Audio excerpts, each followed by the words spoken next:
اعوذ باللہ من الشیطان الرجیم بسم اللہ الرحمن الرحیم رب اشرح لی صدری ویسر لی امری واحلل عقدۃ من لسانی یفقہوا قولی۔ بکھرے موتی، 5واں حصہ۔ ارشاد ربانی، میں نے اپنی رضا کو مخالفت نفس میں رکھ دیا، لوگ اسے موافقت نفس میں تلاش کرتے ہیں، بھلا وہ کیسے پائیں گے؟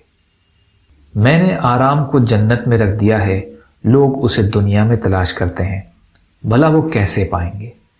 میں نے علم و حکمت کو بھوک میں رکھ دیا ہے، لوگ اسے سیری میں تلاش کرتے ہیں، بھلا وہ کیسے پائیں گے؟ میں نے تنگوری کو قناعت میں رکھ دیا ہے، لوگ اسے مال میں تلاش کرتے ہیں، بھلا وہ کیسے پائیں گے؟ میں نے عزت کو اپنی اطاعت میں رکھ دیا ہے، لوگ اسے بادشاہوں کے دروازوں پر تلاش کرتے ہیں، بھلا وہ کیسے پائیں گے؟ یا اللہ ہم سب کو کہنے سننے سے زیادہ عمل کی توفیق عطا فرما۔ یا اللہ مظلوم فلسطینیوں، کشمیریوں، روہنگیا مسلمان اور مسلمان جہاں بھی پریشان حال ہیں، ظالموں کے ظلم کا شکار ہیں، ان کی مدد فرمائیے۔ ہم سب کو اپنی استطاعت کے بقدر اپنا حق ادا کرنے والا بنائیے۔